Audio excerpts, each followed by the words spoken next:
Él está muy entusiasmado con este webinar. Bueno, muy buenas noches. Hoy es 2 de septiembre del 2025. Buenas noches, doctor Carvajal, ¿cómo está? ¿Qué Doctor más o menos? Carvajal, No? Bien, no, bienvenidos a este webinar. muchas gracias.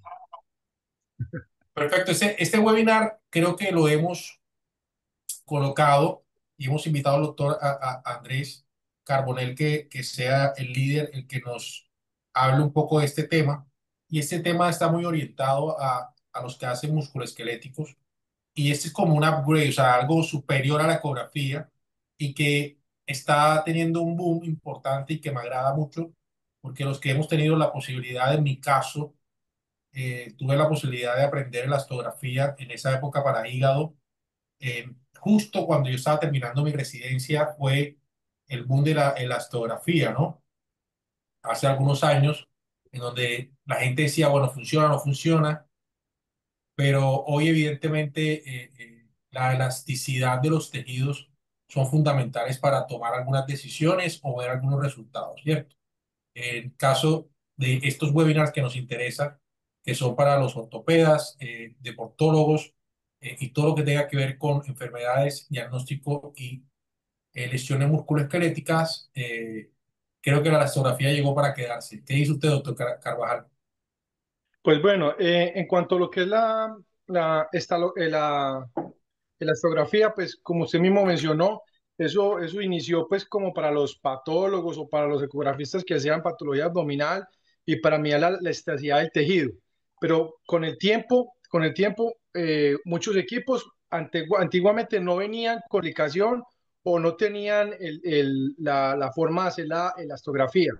Por eso, muchos radiólogos no se entrenaron en elastografía, pero con el tiempo, con unos 10 años para acá, ya la mayoría de equipos, pues lógico que son más costosos, han venido trayendo esta aplicación para cuantificar en el caso de la ortopedia. Nosotros con este tipo de elastografía nos van a dar unos datos cuantitativos. ¿Para qué esos datos cuantitativos?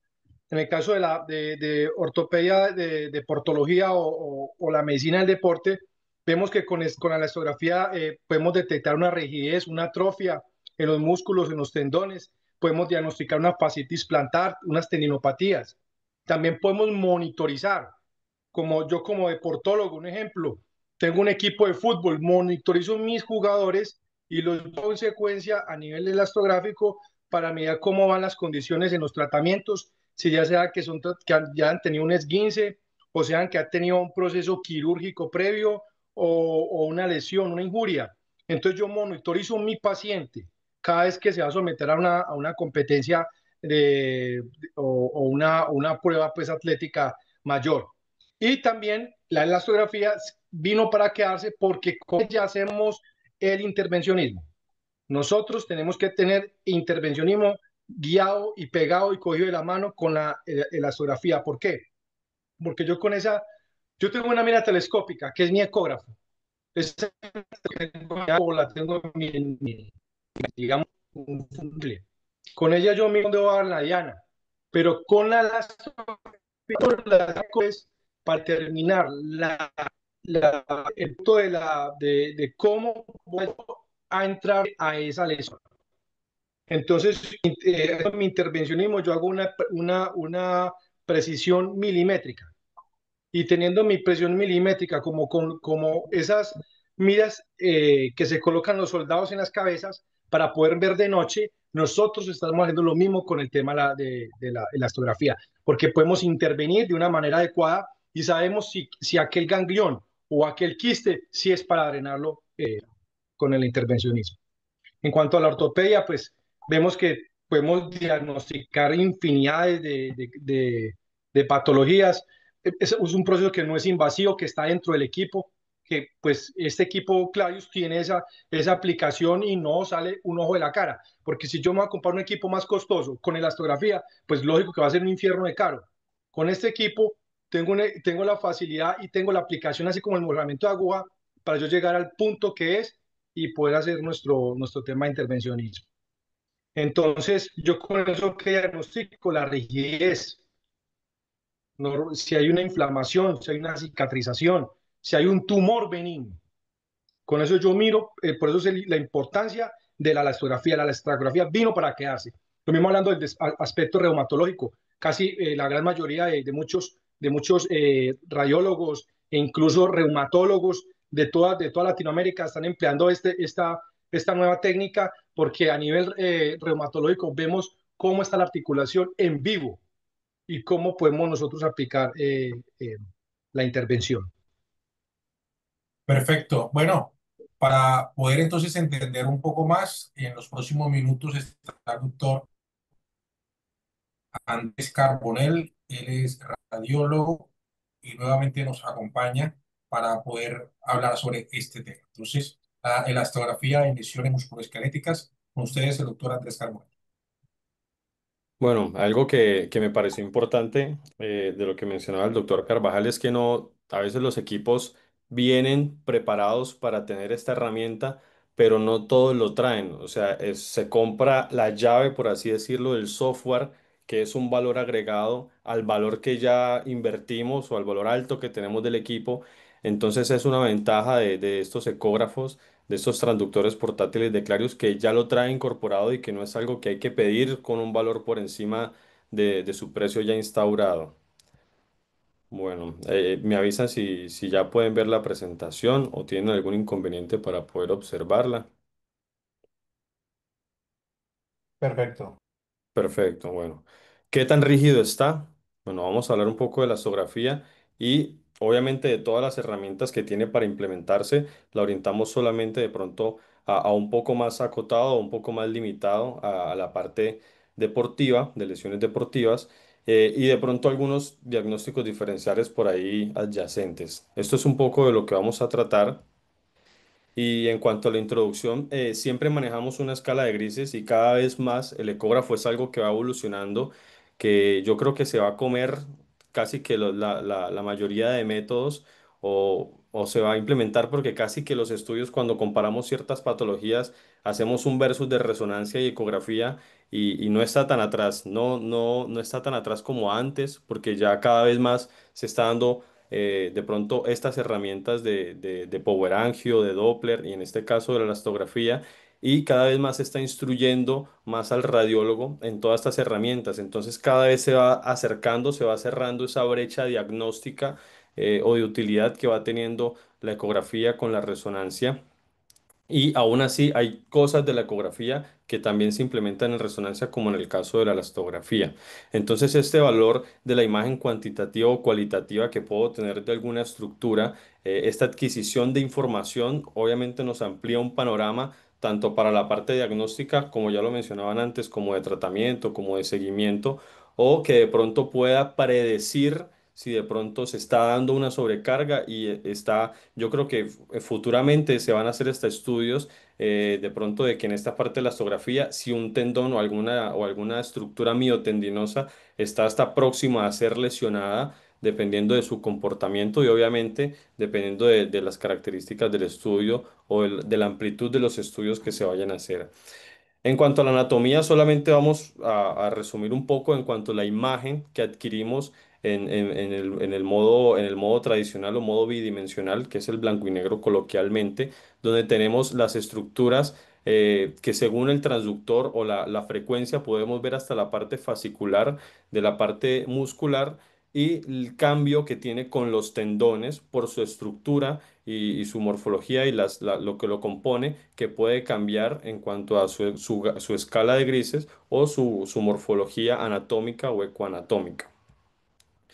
De los tipos de elastografía, de los cuatro tipos, principalmente casi que se ha estudiado, eso es cuando hablamos de 20 años para acá o de 15 años para acá, casi que hablamos siempre algo nuevo en medicina. Entonces la elastografía tiene más o menos ese promedio de uso desde que se viene estudiando, por eso hay muy poco respecto a la elastografía en los estudios o en de pronto a la estandarización mundial respecto a los valores. Entonces, todavía tenemos en uso algunos equipos, principalmente con sonoelastografía por compresión o strain elastography o la elastografía por ondas transversales, que es el share wave. Aquí tengo una imagen que explica un poco la parte del shear wave, la parte de la sonelastografía o el strain elastography.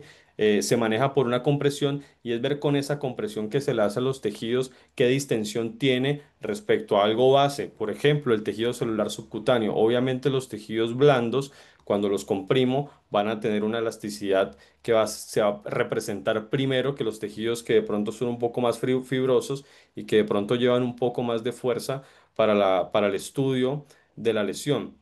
Eh, Hablando un poco de lo que decía el doctor Carvajal al principio, que siempre se visualizó o se estudió con esta parte del tacto, entonces cada vez más esta información del tacto que antes decíamos, listo, por aquí tiene una fractura, puedo ir palpando, esto es una estructura ósea, ahora lo podemos hacer con la ecografía directamente gracias a este tipo de herramientas. En el share wave de la elastografía, de las ondas que emite el transductor, en este caso el transductor lineal, ¿por qué se llaman las ondas transversales del shear wave elastography? Porque cuando estas ondas chocan, lo que se mide son las velocidades o la tensión por kilopascales que tiene de manera transversal. Es el viaje de la onda. Entonces, obviamente, entre más velocidad tenga o menos resistencia tenga este tejido, pues va a ser un tejido un poco más blando. Si la velocidad de la onda transversal le cuesta viajar, le cuesta pasar, hay una mayor resistencia, pues va a haber un valor mayor de kilopascales o va a haber un valor menor de la velocidad. Entonces esto es un poco de la parte cuantitativa y de la parte cualitativa pues nos va a representar una gama de colores que siempre la vamos a tener a un costado de la imagen de la ecografía, así como tenemos al costado la del Power Angio, la del Doppler, pues vamos a tener la gama de colores. ¿Por qué? Porque hay diferentes representaciones, casi todos vienen de una gama de rojo hacia azul con un término medio verde o amarillo, pero lo pueden invertir según el fabricante. O sea, puedo tener lesiones que en rojo se refiere a la parte que de pronto está un poco más elástica y en azul rígida o viceversa, que en azul sea un poco más la parte blanda o elástica y que la rigidez se represente en el rojo. En cuanto a los valores de la elastografía, este es uno de los estudios por allá en el 2012 aproximadamente, o sea, estamos hablando hace más de 10 años, donde ya se empezaba de pronto a hacer la valoración, a tratar de estandarizar esto. En este estudio se usaron aproximadamente una N de 30 pacientes, donde vieron los diferentes comportamientos que podría tener la parte musculoesquelética. Entonces trataron de llevar estos valores con diferentes radiólogos o con diferentes interoperadores de la parte ecográfica para poder tratar de llevar a una media estos valores. Entonces, así fue como de pronto se fue en esa búsqueda de pronto de representar la media de los valores de los tejidos y así como en el Doppler yo puedo colocar una gama de velocidades, puedo colocar una gama de kilopascales que me midan ese rango, la parte de la elastografía.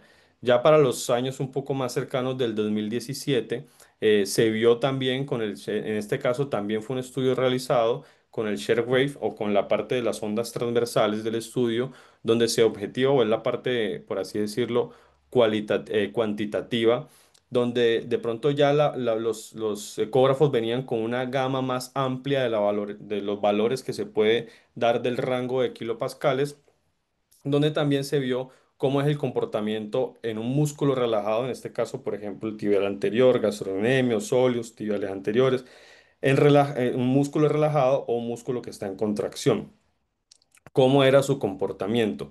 Y ya un poco más cerca en el 2022, que la mayoría, de pronto así decirlo, es mucho más fácil o mucho más traducible entre disciplinas, entre diferentes disciplinas, son los valores que de pronto suelen ser cualitativos de la calidad. Entonces, este estudio del 2022 lo que hicieron también fue hacer esa gama, más allá de que también valoraron en este estudio la parte patológica, lo que hicieron también fue en esa parte muscular o tendinosa, ver cómo es el comportamiento muscular como para tener valores y cada vez más se está buscando eso, estandarizar estos valores para que podamos tener un mismo diálogo entre todos, ¿ya? Entonces, de aquí para adelante, imágenes. Entonces, ya teniendo en este esquema mental de cómo se comporta la elastografía, qué valores tenemos y qué gamas podemos estudiar, en este caso tenemos dos pacientes normales, pero podemos estudiar de pronto la rigidez que puede tener las diferentes partes del cuerpo. En este caso es el estudio en muñeca, donde aquí tenemos la parte del radio y el semilunar en la parte del cuarto compartimiento, en la parte posterior del extensor, cómo es el comportamiento normal o la estructura normal de ese tendón.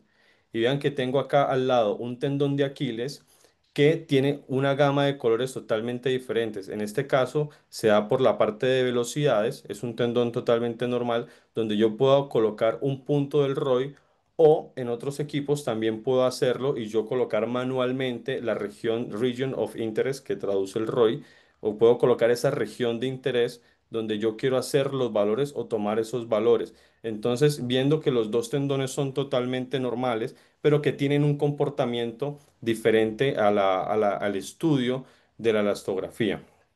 Entonces, por eso se trata cada vez más de buscar los valores que pueden ser normales o los hallazgos normales que puede tener cada tendón. En este caso, por ejemplo, tenemos también un tendón de Aquiles, pero pues que ya se encuentra un poco más patológico. Si se acuerdan un poco de la imagen anterior, donde se ven esas calas tirando a verde, donde hay un poco de tensión en ese tendón normal. En este caso, es un músculo que está totalmente aumentado de espesor, edematizado, heterogéneo, con una disrupción miofibrilar de la parte más profunda del tendón de Aquiles, donde al colocarle la parte de la elastografía y querer estudiarlo, es un tendón que de pronto, por así decirlo, es mucho más blando por su tiempo de lesión en toda esta fisiopatología del edema que se le genera a la parte miotendinosa y cómo es su comportamiento. Entonces, más allá de las herramientas que puedo tener de pronto de estudiar neovascularización en lesiones un poco más crónicas, en lesiones agudas, también puedo apoyarme con este tipo de herramientas que, como ya lo habían dicho anteriormente, es una de las herramientas que ha llegado y muy probablemente no es una herramienta que se va a quedar, que cada vez más se busca estandarizar. En este caso, tenemos dos hombros estudiándolos. Los dos hombros son de pacientes diferentes, pero es para representar en este lado del músculo, de la parte tendinosa del subescapular en el hombro, cómo es el comportamiento normal, cómo puede tener estas áreas que son un poco, por así decirlo, más rígidas en el paciente, por ahí capaz es un paciente añoso, pero lo que se quiere demostrar es que en este paciente de 41 años, que ha tenido una lesión en el hombro, con rupturas y desgarros, donde se ven las partes anecoicas o las disrupciones miofibrilares que puede tener la rotura o la pérdida de ese patrón fascicular que se puede encontrar en la parte miotendinosa y cómo en la representación de la gama de colores, en este caso, donde se ve la elasticidad un poco mucho más, o sea, muy mermada, las velocidades tienden a ser mucho más altas de lo normal. ¿Por qué? Porque el haz cuando impacta sobre ellos y en su viaje transversal, pues va a tener una facilidad mayor, ya sea por el componente líquido o por todo el proceso fisiopatológico del edema que se le puede generar a través de la lesión. Ahora, también tenemos, por ejemplo, este caso es un paciente que ha tenido un antecedente de una artritis reumatoidea y que puede estudiar o diferenciar si de pronto en este tipo de pacientes se ha acompañado de lesiones o de patologías. ¿Por qué? Porque veo que es un tendón que de pronto alrededor del mismo, en la parte de la mano, ese tendón extensor se encuentra aumentado de espesor con un tejido hipoecoico que ha crecido grandemente y es todo un tendón, es todo un tejido hipoecoico que es totalmente blando, que su elasticidad tiende a ser con la gama de colores azul. Ya ven que abajo, por ejemplo, puedo tener un comparativo con la parte ósea y un tendón que es totalmente sano. Entonces, en esos pacientes que de pronto tengo la duda si pertenece o no, si compromete o no la parte tendinosa, y en este paciente sería una representación de que está aislada su patología de antecedente inflamatorio con la lesión miotendinosa, que en el caso del tendón se encuentra totalmente sano. Y aquí lo que se ha venido con los estudios es tratar de comparar, por ejemplo, las cargas que puede tener el paciente deportista a través del tiempo del estudio que se le viene haciendo. Como bien lo decía el doctor Antonio Carvajal en su experiencia con la deportología, puede venir estudiando cómo se da después de los esfuerzos o de las contracturas o de las contracciones pues, fisiológicas que se dan o de ese esfuerzo que lleva el músculo, en este caso tenemos en la parte de la interfaz gastronemio-solio, esta es la parte del gemelo, esta es la parte del solio, y aquí tenemos la interfaz entre los dos, donde esa parte tendinosa se tiende a convertir un poco más rígida sin estar lesionada, simplemente es por el comportamiento que se puede estudiar. Entonces esto nos lleva como herramienta a poder hacer un seguimiento de los pacientes en cuanto a la sobrecarga muscular que pueda tener. En este caso, por ejemplo, también tenemos una pierna, un estudio de los gemelos, pero esta ecografía que tenemos aquí en la pantalla, del lado derecho de la pantalla, también vemos el gastrocnemio y el sóleo, pero tenemos áreas que ya son áreas anecoicas con disrupción de las fibras, tenemos un edema de la parte del tejido celular subcutáneo, de la parte más superficial con líquido en la parte superficial de la fascia del gastrocnemio y la parte de la rotura que involucra toda esta interfaz entre el gastrocnemio y el sóleo. Y cuando trato de estudiarlo, son totalmente lesiones agudas que se han ejercido durante algún deporte o algún esfuerzo que se le ha hecho. Y tenemos una parte muscular y hacia la parte tendinosa que es totalmente blanda o elástica, por lo que repetíamos de todo su proceso. Y cuando se puede valorar por la parte cuantitativa, puedo estudiar cómo viene siendo el comportamiento de esta cicatrización o de esta mejora. Aquí este es otro paciente que lo llevaron totalmente al reposo, lo estuvieron totalmente en reposo, que no usara la parte muscular para hacer un estudio de ese deltoides y después lo llevan a un esfuerzo con ejercicios para ver cómo cambia la tensión en esa parte muscular o cómo es la sobrecarga en esa parte muscular del deltoides, donde ya se ve que es un tendón un poco, por así decirlo, con menos elasticidad por todo el esfuerzo que ha requerido previo al estudio y posterior al estudio. Ahora, no solamente es una herramienta que de pronto podemos implementar para la parte muscular o tendinosa, en este caso es una estructura absolutamente normal, es el nervio cubital izquierdo, donde vemos la parte anatómica o ecoanatómica totalmente conservada y y es una parte nerviosa que no presenta ninguna alteración y que presenta su elasticidad conservada respecto a la estructura de los nervios. No así, por ejemplo, en este caso, donde tenemos otro paciente que sí ha tenido ese proceso crónico inflamatorio de crecimiento de la sinovia, que ha inflamado o que ha aumentado de espesor por la parte de la ecografía en el nervio mediano. O sea, estamos hablando de un paciente con un síndrome del túnel del carpo, donde ya veo una rigidez también, aparte de los hallazgos ecográficos que puedo tener el modo bidimensional, cómo puedo sumar información y ver los cambios que puede tener las estructuras nerviosas, tanto de la parte cualitativa, de la calidad de pronto de esa estructura del nervio, con la parte cuantitativa y cuantificar cómo viene siendo el proceso o hasta en la parte posquirúrgica después de la liberación de todas estas sinovias o sinecas que se hacen de la parte sinovial.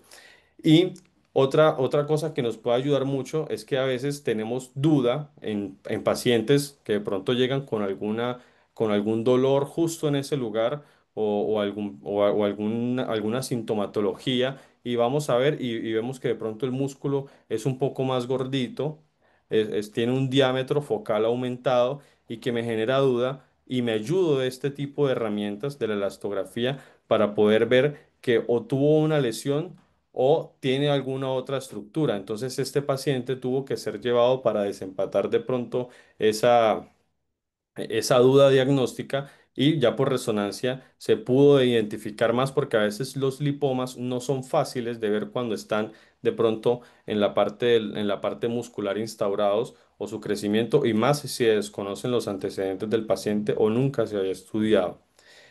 Y de lo que mencionaba el doctor Carvajal al principio, que de pronto puede ser una herramienta para ver o para valorar todo este proceso del tratamiento. Acá tenemos un paciente que es un tenista, donde ha tenido en la parte del epicóndilo externo lateral una rotura con un aumento del espesor de la parte tendinosa que se inserta de los extensores, donde hay una disrupción miofibrilar, una rotura. Se le hizo un manejo ecoguiado para el aporte del plasma rico en plaquetas y 10 días después se ve uno cómo recupera su espesor que viene siendo mucho menor al de 10 días y cómo la parte de la tensión que tiene ese tendón se viene a dar mucho, se viene a dar la mejoría y se puede hacer un seguimiento, por ejemplo, del paciente, de ver cómo se recupera para de pronto sus próximos desafíos en la parte deportiva.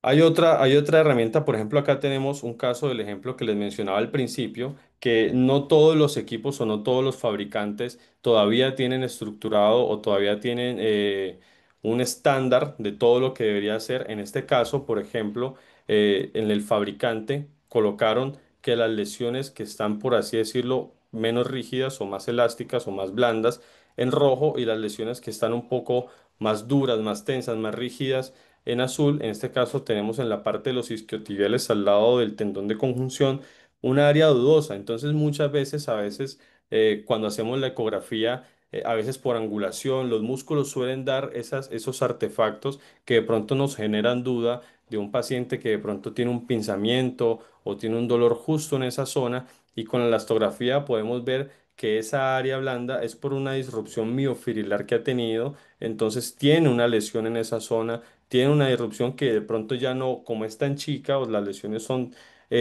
tan chiquitas, de pronto ya no alcanzo a ver ese crecimiento o ese desarrollo del hematoma. ¿Ya? Y bueno, y por último, en los casos de los pacientes, este es el caso de un futbolista donde tuvo el estudio previo, pretemporada. La temporada fue aproximadamente unos 40 partidos. Antes de eso se le había tratado de hacer un manejo con plasma en 3 ocasiones antes de la temporada y se le hizo el estudio pretemporada. Con el Power Angio se ve cómo tiene toda esa parte de la neovascularización inflamatoria que puede tener el proceso crónico en la parte de la inserción proximal. Acá tengo la rótula del tendón pateliano, del tendón patelaro rotuliano, donde veo cómo toda esa formación inflamatoria crónica y es un tendón que está mucho más blando. Cuando yo coloco mi región de interés, puedo medir las velocidades de desplazamiento que tiene que vienen a ser mucho más bajas porque es mucho más rápido el desplazamiento que puede tener, por así decirlo, esa onda en segundos, ¿ya? Entonces, después que se le hizo todo este manejo y durante la temporada que se le estudió, esta ecografía se le hizo como control, aún con los 40 partidos después de la temporada y con el manejo del plasma, que puedo hacer seguimiento en estos pacientes, cómo mejora la neovascularización, cómo puedo documentar esa parte neovascular del power angio y cómo puedo documentar también la recuperación tendinosa que ha tenido en esa parte proximal el tendón patelar, donde ya las velocidades de la misma región de interés, cómo pueden cambiar porque ya su estructura de pronto se ha hecho un poco más fortalecida. Bueno, esos eran los ejemplos. No sé si se enreda un poco esta parte de la elastografía como nueva herramienta. Yo creo que se va a estandarizar un poco más en la parte, si bien hay ese debate todavía, porque hay muy pocos estudios al respecto, la N es muy baja para los estudios o para la adquisición que de pronto se quiere estudiar, porque casi todos los estudios son de 30. El que hubo en el 2022 con el strain de elastography fue de 50 pacientes. Entonces, a pesar de que se viene estudiando, el problema con esto es que de pronto hay muy poco entrenamiento y ese poco entrenamiento hace que de pronto pueda ser pobremente estudiado todo el enriquecimiento que uno puede tener a través de este tipo de herramientas. Pero entonces, para consensuar un poco más entre todos, yo creo que de pronto se va a fundamentar un poco más en la parte de los valores más cuantitativos que los cualitativos, más cualitativos, perdón, que los cuantitativos, o sea, más estos valores de si está un poco más rígido o un poco más blando que de pronto el valor neto, porque tocaría consensuar a todos los equipos que de pronto tuviesen estos valores un poco más estandarizados.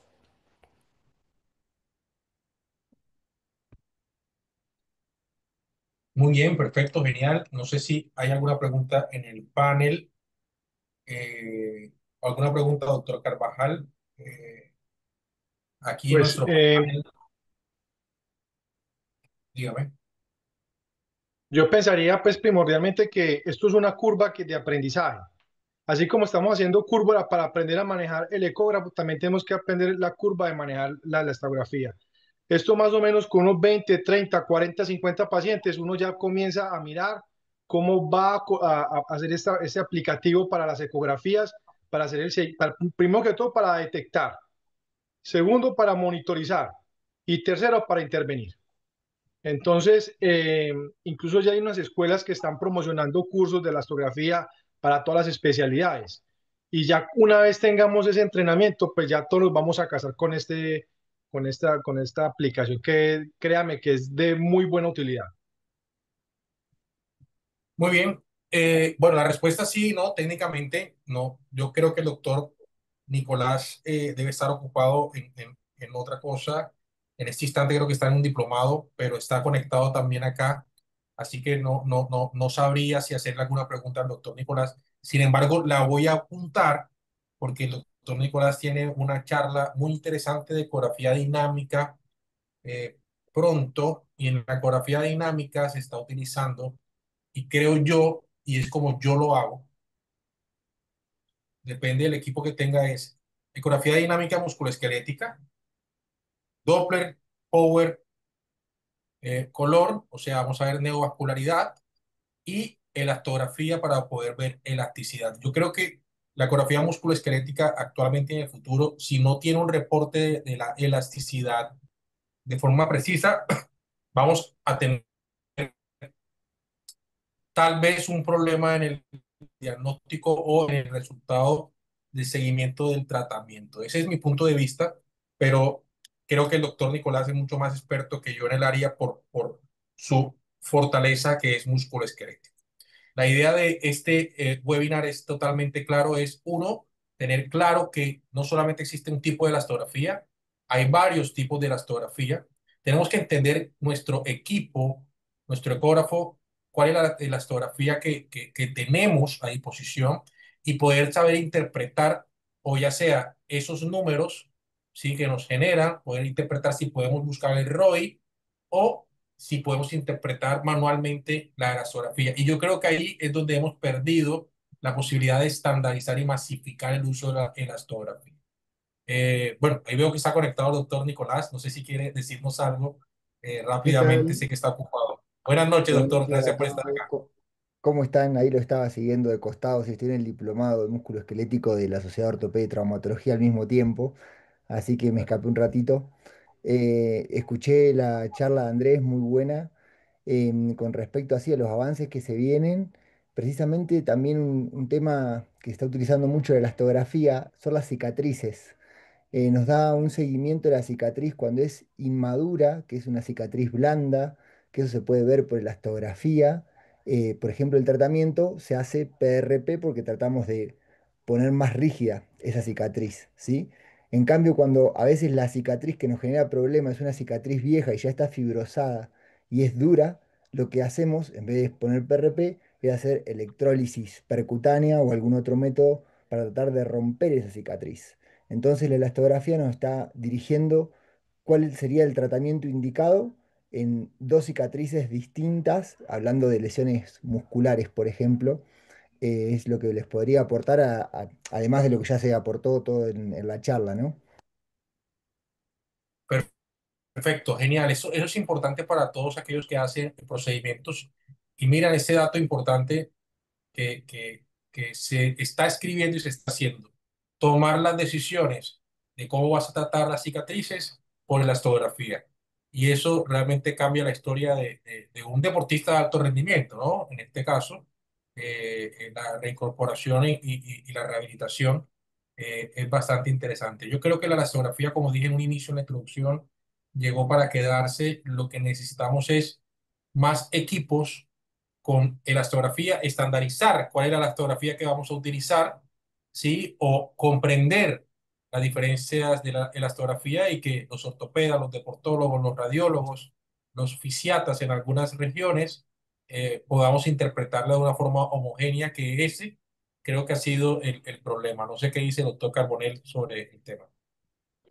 Sí, yo creo que de pronto es de pronto esperar esa evolución que se vaya dando para de pronto estandarizar en las diferentes disciplinas respecto a la lesión, al estudio de la lesión o al estudio de la evolución para poder reportar algo y que de pronto hablemos el mismo lenguaje entre las diferentes disciplinas para poder de pronto orientar al manejo de ese paciente, ya sea para ver si evoluciona de manera favorable o si esas lesiones se han vuelto mucho más rígidas por su cronicidad y llevarían a un tratamiento diferente.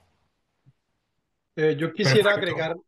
Diga, doc. quisiera agregar un último tips. La elastografía nos da una precisión milimétrica para cualquier procedimiento de intervencionismo. ¿Por qué lo aclaro? Por su escala cuantitativa. Nosotros visualizando con el ecógrafo y viendo los colores, vamos al punto que es, ahí donde tiene que para poder economizar el producto que se le coloque, plasma rico en plaquetas y ácido hialurónico, un corticoide o cualquier otro elemento biológico que le podamos implementar al paciente. En el caso de los deportistas, colocarle, no sé, pequeñas cantidades de destroza o un medicamento biológico que pues nos puede ayudar muchísimo en eso. Y con la precisión milimétrica llegamos al blanco. Y también quería pues dar otro tips que yo con la elastografía puedo diferenciar cuando veo aquel tumor benigno o aquella masita, puedo detectar si es un quiste o es simplemente un ganglión. Entonces yo con la histografía, así yo ya voy a entrar con mi intervencionismo y voy a tratar de hacer las cosas bien y no estar chuzando un paciente sabiendo que con la histografía me muestra de que me va a salir un líquido totalmente crónico, viscoso, que no lo voy a poder sacar. La elastografía me hace ese tip también. Entonces invito a todo el mundo que pues comencemos a aplicar eso, utilizar en nuestros ecógrafos. Este ecógrafo Clarius lo trae, no simplemente hundir el botoncito y ya tú mismo comienzas a jugar con él para poder hacer la intervención de una manera más adecuada y fácil. Perfecto, genial. No sé si alguien en la audiencia tiene alguna pregunta. Por ahora no tenemos ninguna pregunta. Creo que es un tema bastante interesante. Recuerden que para el mes de noviembre tenemos tres o cuatro webinars, pero en el mes de noviembre hemos decidido hacer demostraciones en vivo. Así que todo lo que hemos hecho desde mayo hasta el mes de noviembre, vamos a realizar algunas actividades muy interesantes y vamos a hacer ecografía en vivo. Entonces vamos a ver algunos protocolos, cómo se ajusta el ecógrafo para terminar la sesión de este año o la serie de webinars de este año con demostraciones en vivo. El próximo webinar es un webinar bastante interesante en donde cerramos el capítulo de musculoesquelético, ortopedia y tratamiento con ecografía dinámica musculoesquelética y que creo que es la forma o la estrategia para poder realizar una ecografía de alto nivel. ¿Ok? Y para eso tenemos de invitado al doctor Nicolás Bernard para el próximo webinar. Y recuerden que este y todos los webinars anteriores van a estar colgados en nuestro canal de YouTube, que es Ultrasonolab.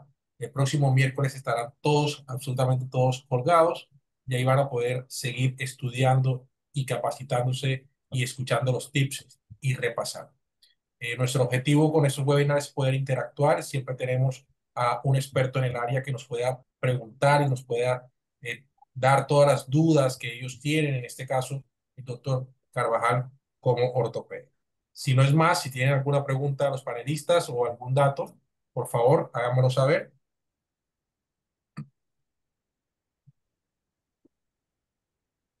Perfecto. Doctor Nicolás, gracias por estar presente y escucharnos y apoyarnos, por su presencia muy valiosa.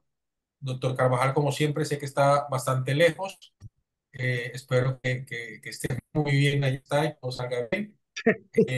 Y doctor Carnel, muchas gracias por su exposición, como siempre, de alto nivel y nos deja claro la opción. Aquí hay.